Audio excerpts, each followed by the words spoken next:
WCW may have died almost 20 years ago, but it lasts long in the memory. As World Championship Wrestling started to struggle and lost its foothold in the war, they did what a lot of companies do and panicked. Shock TV sounded like a great idea to try and turn things around, so they did whatever the hell they thought they could get away with. Turns out, wasn't such a great concept at all. I'm Simon for What Culture. Please make sure you subscribe, and it's times WCW went too far, and the spike heard around the world. We'll begin with a curveball, as this happened way before WCW was on the verge of shutting down, and instead occurred in the late 80s. The rule of the day then was that you could not put blood on television, something Dusty Rhodes had issues with, because man, that guy liked to bleed. Unlike Jesse Ventura in Predator, he had the time. After Ted Turner had bought Jim Crockett Promotions and renamed it though, he allowed the American Dream to keep on booking the promotion because he knew the man was a genius. The only thing he asked was that yes, you can't put blood on TV. Have a guess what Dusty Rhodes did. Deciding he wanted to turn the Road Warriors into bad guys despite the fact they were loved, Rhodes came up with an angle where Animal would stab him in the eye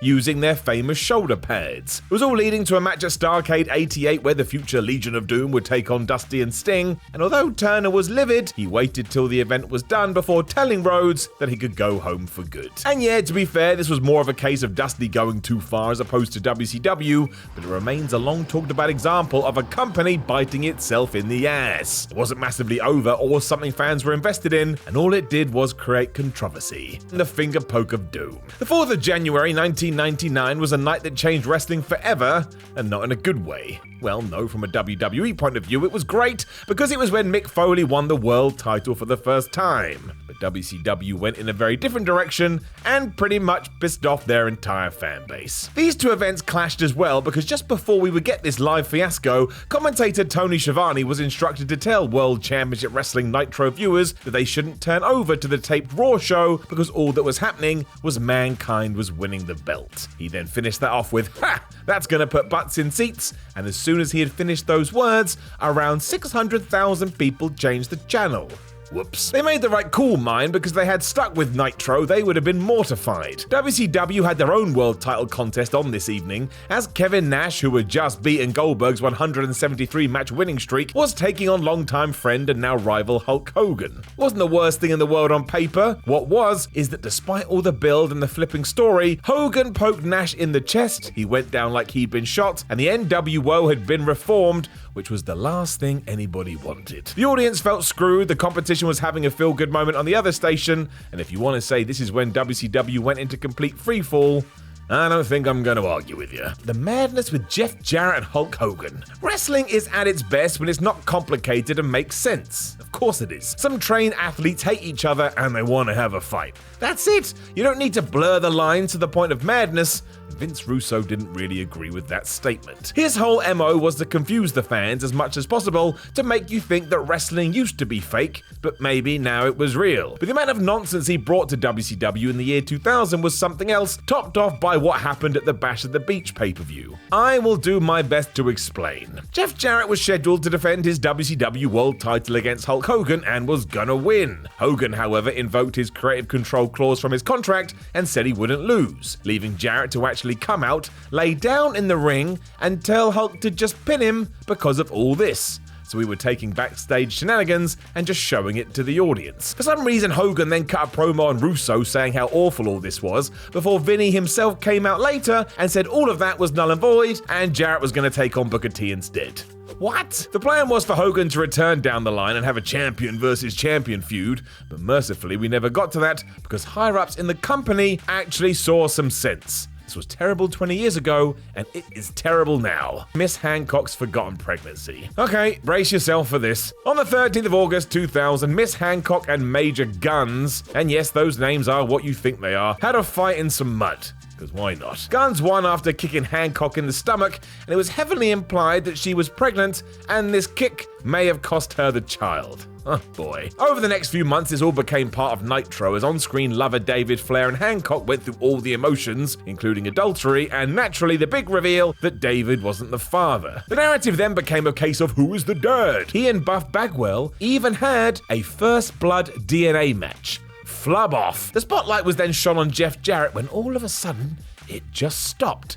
the story vanished from TV, as did Hancock, only to return a few months later with Shawn Stasiak by his side. To make this worse, she had a stroller as well, and then claimed she made up the pregnancy for attention and that her baby was actually Stasiak. Kill me. Tank Abbott threatens murder. Towards the end of their life, WCW loved pole matches, or Vince Russo did. Every stupid thing found its way onto a pole, including a mouse Viagra and even Judy Bagwell. I mean, she was on a forklift, but it was the same damn thing. Another of these treats was when Tank Abbott fought Big Al in a leather jacket on a pole match. It was just these two punching each other for 4 minutes until Tank got the jacket and won. Who cares, right? Exactly. It was afterwards when things picked up. Why? Well, Abbott got a switchblade and held it to Al's throat, telling him that he was, and I quote, going to f***ing kill him. Tony Schiavone tried to explain that this meant Tank was going to cut his beard, but there was one problem. Big Al didn't have a beard. Nobody actually knew what was going on or how this happened, with the only real takeaway being that an actual murder may be about to happen. Ladies and gentlemen, WCW. Now, Terry Funk saves Chris Candido from a horse. As was the way in the late 90s and early 2000s, you had to have a hardcore title. ECW had started a trend that everybody jumped on, with both WWF and WCW kind of treating theirs as a joke. You did see a lot of hard-hitting action though, so I suppose it was fine. In the year 2000, Terry Funk and Chris Candido were fighting over it on an episode of Thunder when things got out of hand. The match went all the way to the back, then outside onto a flatbed truck that sped away from the arena. I mean, what the hell was going on? The pair wound up at a ranch because of course they did, and you know what? Funk and Candido actually had a pretty fun fight. Unfortunately, the nearby horses hadn't been clued up about this, and after Terry had hit Chris with a pile driver, the nervous steed kicked out, coming way too close to smashing Candido in the skull. If it had connected with Chris's head, he likely would have died. There's nothing wrong with this kind of scrap in principle, but just do it away from the damn horse. Number 3, Oklahoma. Everybody was taking pot shots during the Monday Night Wars. Some were stupid, most were unnecessary, but WCW's parody of Jim Ross portrayed by Ed Ferrara known as Oklahoma was straight up mean-spirited and horrible. Most fans knew that JR had suffered from horrendous bouts of Bell's palsy throughout his career, and yet WCW thought it'd be fine to take shots at him for his illness. This is very, very wrong. Eventually, the sheer outlandishness of it was picked up on and that part of the character was dropped, but for some reason, Oklahoma continued and was an integral part of Nitro. He became a super misogynist and the whole thing hit rock bottom when the fake JR brought out then WCW Cruiserweight Champion Medusa so a doctor could lambast her. I mean, it was awful. It was just awful. The sheer lunacy of this also saw him win that title, becoming the heaviest champion in history, and this was bad from the start and it got worse and worse and worse. And what did we do it for? To take the mick out of a guy that was universally beloved by fans. Great work, you geniuses. Number 2, Canyon and the Kemper Arena. Before we start, I don't think this was on Canyon. In fact, anytime someone talks about the man, it's nothing but glowing praise. Either way though, WCW should never have done this. If you recognize the name Kemper Arena, it's because it's where Owen Hart tragically fell to his death on the 23rd of May 1999. Remains one of the worst things to ever happen within pro wrestling, and 21 years on, it's just as heartbreaking. It never ever should have gone down. Despite that, however, a little shy of the first anniversary of this, World Championship Wrestling thought it would be a good idea to have a pay-per-view in the same venue and have a wrestler take a stupid, needless bump as the announcers sold it like something was seriously wrong. So essentially aping the Owen Hart situation.